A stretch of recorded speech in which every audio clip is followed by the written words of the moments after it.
Olá, meus irmãos, quero saudar a todos com a paz de Cristo. Quero, antes de mais nada, agradecê-los pela parceria de vocês para conosco. Eu e Juliana, por meio do cuidado que vocês têm tido para conosco, nós nos sentimos amados por vocês. Então, muito obrigado pela parceria, pela dedicação para conosco, por todos esses anos. Muito obrigado. Sintam-se também abraçados por mim e também pela Juliana. Irmãos, este mês de agosto nós completamos 50 meses à frente do trabalho aqui em Boas Novas. Isto é, 4 anos e 2 meses. O nosso projeto ele tem o prazo de 5 anos. Lógico que esse prazo ele pode se estender um pouquinho mais, como aconteceu com Jaguariaíva. Mas o nosso objetivo, eles têm sido alcançado. Essa pandemia, de fato, pegou todo mundo de surpresa, mas os trabalhos aqui nós estamos dando continuidade, na medida do possível. Com relação ao trabalho aqui em Boas Novas, como eu citei na carta que foi enviada a vocês, nós temos aí 2 etapas que estamos aí na expectativa de cumpri-las, né? A primeira delas seria a transição pastoral, né? Nós temos já um obreiro em mente e nós estamos conversando com ele.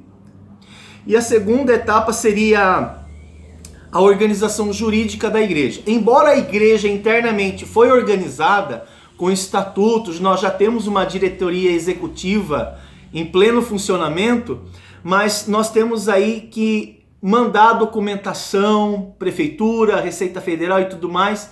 Nós estamos na iminência da execução desses planos. Isso vai acontecer nos próximos meses.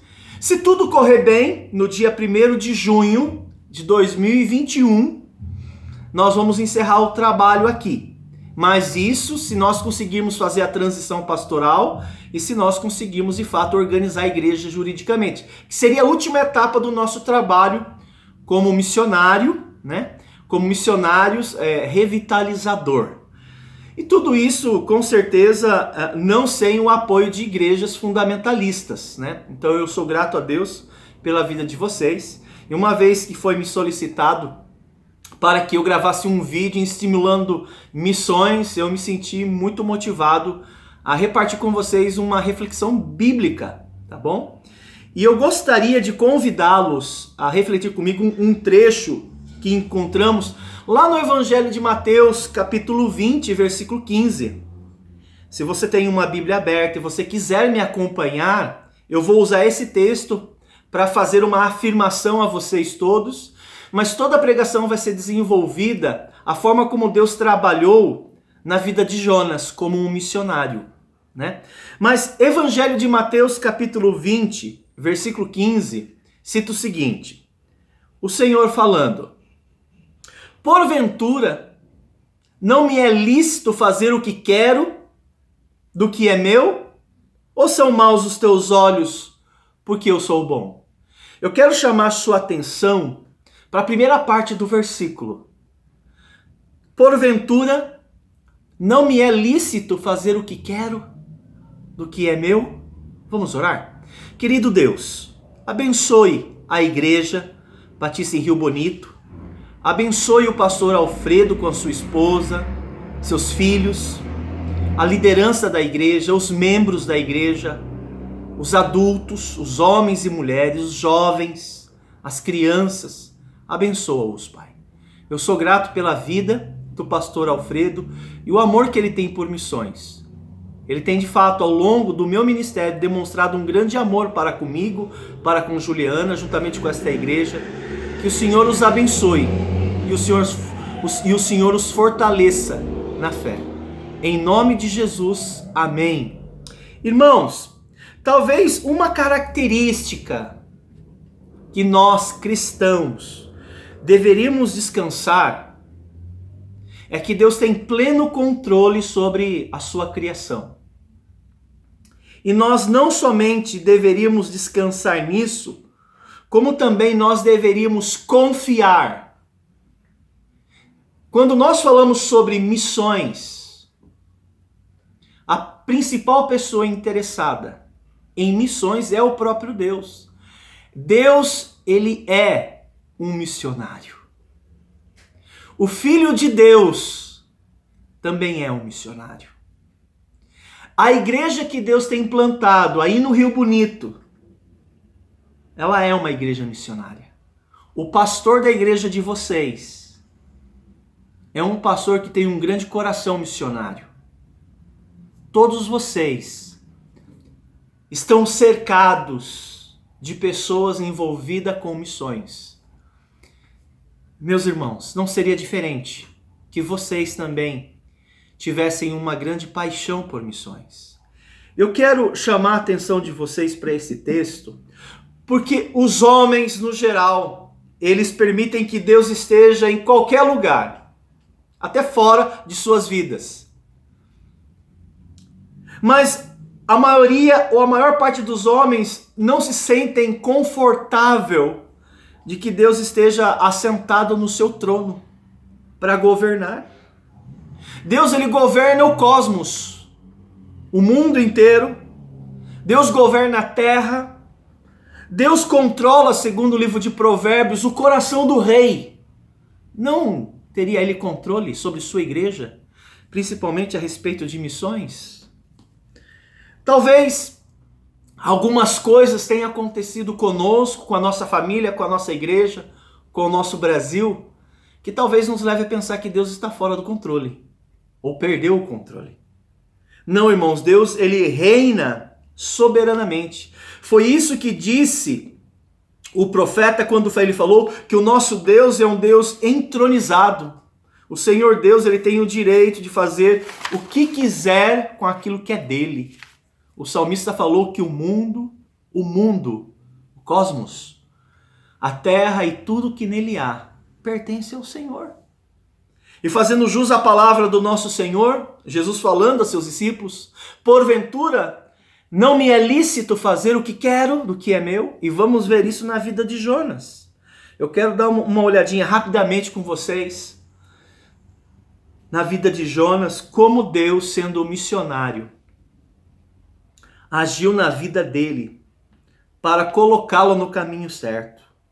E um dos problemas que nós temos que conciliar é como que a gente lida com a soberania de Deus e o desejo humano. Né? Deus tem direitos, ele é o Criador, é uma prerrogativa dele. Ele tem direito inerente sobre sua criação. Então nós precisamos compreender que nada acontece na terra sem a permissão dele. Sem a permissão ou aprovação dele.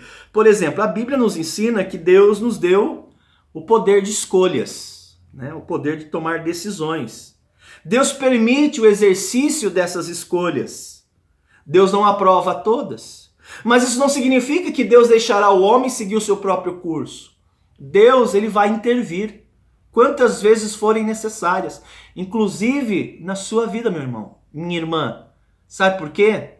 Porque segundo a Bíblia Sagrada, vocês todos pertencem ao Senhor Jesus Cristo. A Bíblia fala que Deus comprou a sua igreja através do seu precioso sangue. Vocês todos pertencem ao Senhor e Ele vai trabalhar na vida de vocês.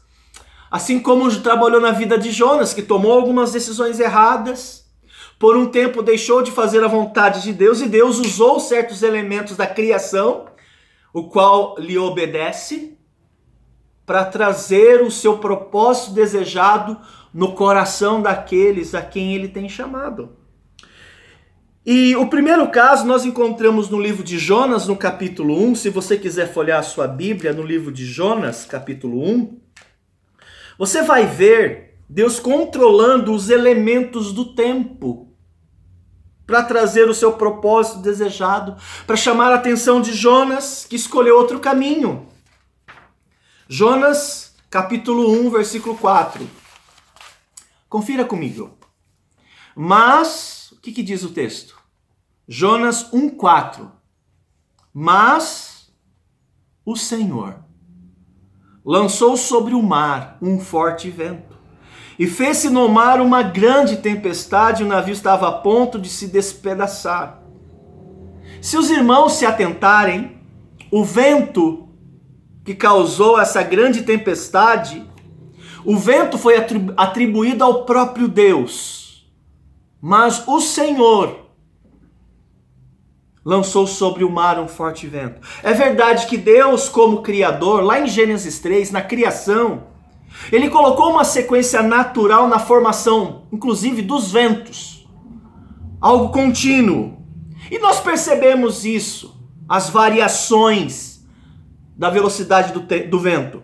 Isso inclui a inclinação da terra, isso inclui a rotação da terra, áreas baixa e de alta pressão. Mas aqui no livro do Jonas, temos uma intervenção divina, diretamente atribuída a um ato de Deus, para chamar a atenção do seu servo, para colocá-lo no caminho que ele queria. Os versículos seguintes, se os irmãos se atentarem comigo, demonstra que o mar cada vez mais ficou tempestuoso. Jonas 1,11, leia comigo. Disseram-lhe: que te faremos para que o mar se acalme? Porque o mar se ia tornando cada vez mais tempestuoso. Aquela violenta tempestade cessou quando aqueles homens lançaram Jonas ao mar. Perceba os senhores, que até aqueles homens que nada tinham a ver com Deus, até eles sabiam que aquela tempestade não era algo normal. Até eles atribuíram a Deus. Jonas 1, versículo 14. Leia lá comigo. Então clamavam ao Senhor, dizendo: ó Senhor, rogamos-te que não pereçamos por causa da vida deste homem, e não façais cair sobre nós este sangue, quanto a nós inocentes, porque tu, Senhor, presta atenção, fizestes como te aprouve. As mesmas palavras do Senhor Jesus. Porventura, não me é lícito fazer o que quero do que é meu? Isso é muito relevante para nós que estamos envolvidos numa igreja local, que estamos inseridos numa igreja que ama missões, que faz missões. Será que eu estou envolvido com missões? É importante que você saiba que Deus pode usar certos elementos que Ele criou para chamar a nossa atenção. O segundo caso está no capítulo 4. Mais uma vez, Deus controlando as coisas que Ele criou para cumprir o seu propósito, para trazer o seu propósito desejado, para chamar a atenção de Jonas e conduzi-lo no caminho que ele queria. Jonas capítulo 4 agora, por favor, versículo 8. Jonas 4, versículo 8. E nascendo o sol, ouça, Deus mandou um vento calmoso. O mesmo Deus que mandou um vento tempestuoso, o mesmo Deus trouxe um vento calmo. Calmoso oriental. O sol bateu na cabeça de Jonas de maneira que este desfalecia, pelo que pediu para si a morte, dizendo: melhor me é morrer do que viver. O registro bíblico, mais uma vez, atribui o vento a uma ação proposital de Deus. Interessante que quando nós estudamos os evangelhos, o próprio Jesus, quando discipulava seus discípulos, ele também ensinou desta maneira, que ele é Deus.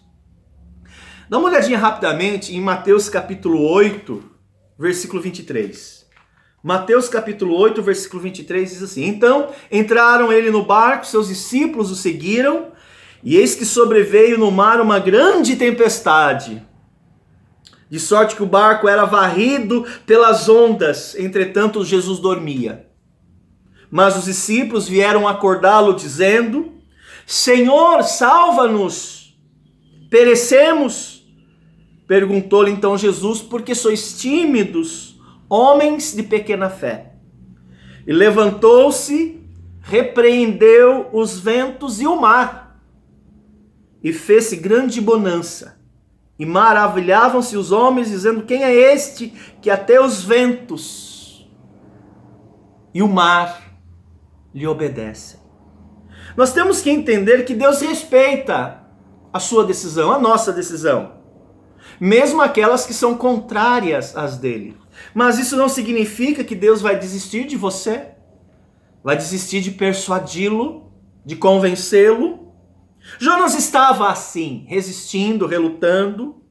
Ele recusou-se ir a Nínive, pregar contra eles. Sabemos que Jonas talvez tivesse motivos para não fazer a vontade de Deus, motivos até legítimos. Mas às vezes os meus motivos, por mais legítimos que seja, os motivos, por mais sincero que eu seja em não querer fazer aquela vontade de Deus, nós temos que entender que ainda a vontade de Deus, ela sobrepõe a minha sinceridade. Ela sobrepõe os meus motivos particulares, porque ora é a vontade de Deus. Porventura não me é lícito fazer o que quero do que é meu? Se nós lermos o texto, Jonas, ao resistir ao Senhor, ele foge, ele foi lançado ao mar. Você conhece a história. E se você voltar para o capítulo 1, você vai ver Deus, para chamar a atenção de Jonas, Deus dando ordem às coisas que ele criou. E agora lá, quando eles lançam Jonas ao mar, a Bíblia vai dizer que um grande peixe foi enviado como missionário. Um peixe, para cumprir o propósito de Deus. Veja o texto, Jonas 1, versículo 17. Perceba que aquele grande peixe, ele foi preparado, nós não temos nem a identidade desse grande peixe. Alguns falam que é uma baleia, né? Nós não sabemos ao certo. Nós nem sabemos se existe outro tipo desse grande peixe. É difícil achar a identidade dele. Deparou o Senhor um grande peixe, para que tragasse a Jonas.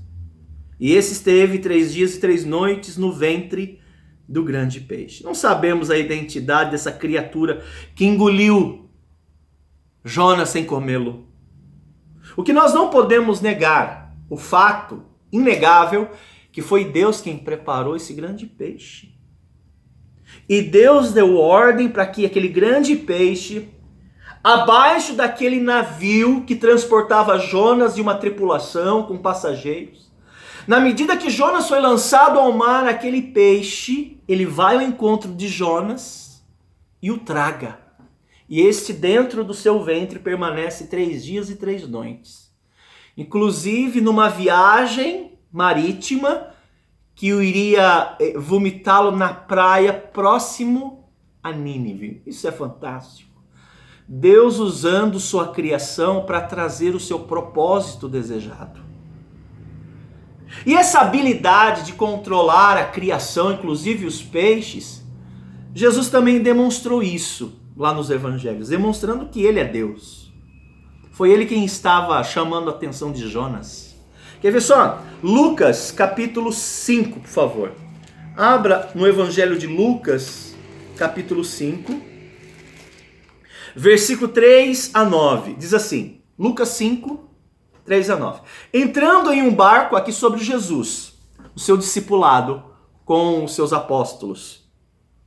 Entrando em um dos barcos era o de Simão.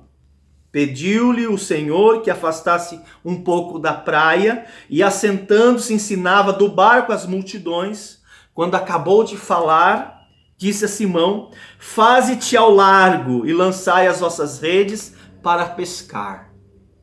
Respondeu-lhe Simão, mestre, havendo trabalhado toda a noite, nada apanhamos. Mas sobre a tua palavra lançarei as redes. Isto fazendo, leia comigo aí. Lucas 5, 3 a 9. Apanharam grande quantidade de peixes e rompiam-se-lhes as redes. Então fizeram sinais aos barcos dos companheiros para que fossem ajudá-los. E foram enchendo ambos os barcos ao ponto de quase irem a pique. Vendo isso, Simão, o Pedro, prostrou-se aos pés de Jesus e disse, Senhor, retira-te de mim, porque sou pecador. Pois à vista da pesca que fizeram e a admiração se apoderou-se deles e todos os seus companheiros. Todos eles sabiam que foi o próprio Jesus que deu ordem, sem falar nada. E veio aquele cardume de peixes. E foram diretos, aqueles peixes foram direto para as redes. Um ato divino, um milagre. Aquela pescaria, Pedro sabia que não era uma pescaria normal. Porque eles trabalharam a tarde inteira e não pegaram nada. O próprio Jesus, quem chamou aqueles peixes, perceba Deus agindo na vida daqueles a quem ele chama, para mostrá-lo, porventura, não tenho o direito de fazer o que quero com aquilo que é meu. Nós também temos um outro caso lá no capítulo 4 do Jonas.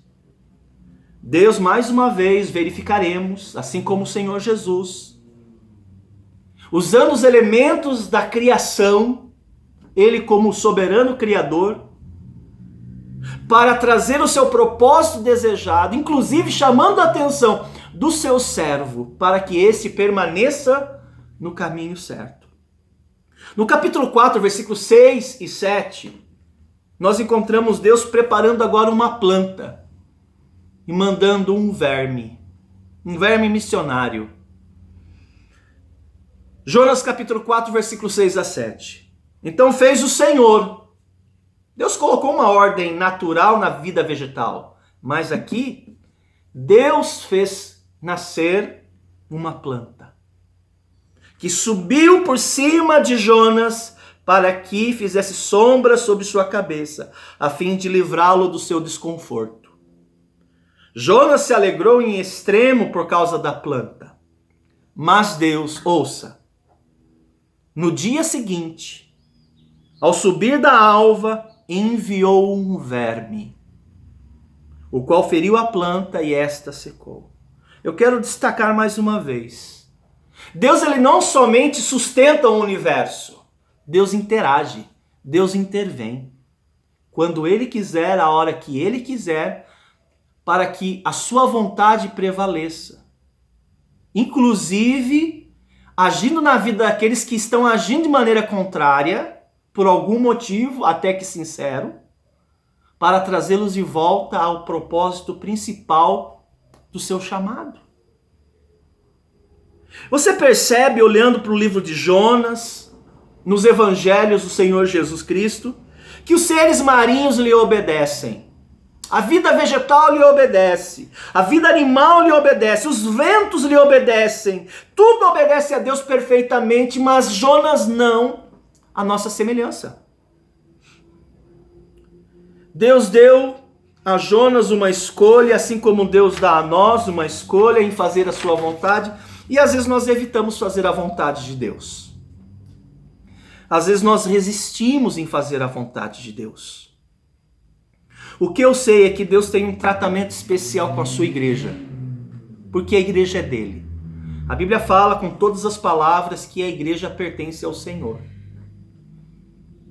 Isso quer dizer, meus irmãos, que Jonas não foi o único que tem resistido. Talvez você tenha resistido a Deus. Outros personagens resistiram a Deus. Elias também fugiu no momento de angústia e Deus foi atrás. E se você ler o livro de Reis, você vai perceber que Deus, quando foi no Monte Horebe para buscá-lo, Deus também usou os elementos da criação para chamar a atenção do seu profeta e colocá-lo de volta no caminho de Damasco. Isso também aconteceu com o Pedro, que depois de negá-lo por 3 vezes, desistiu, fugiu, ficou à margem, voltou a pescar e Deus foi atrás dele, teve uma conversa com ele e falou: pastoreia os meus cordeirinhos. E Pedro obedeceu. Eu gostaria de dizer a vocês, todos, irmãos da Igreja Batista Rio Bonito, Deus não vai desistir de nenhum de vocês. O próprio Jesus falou que iria trabalhar na vida de vocês todos, da vida da sua igreja, para que nenhum se perca.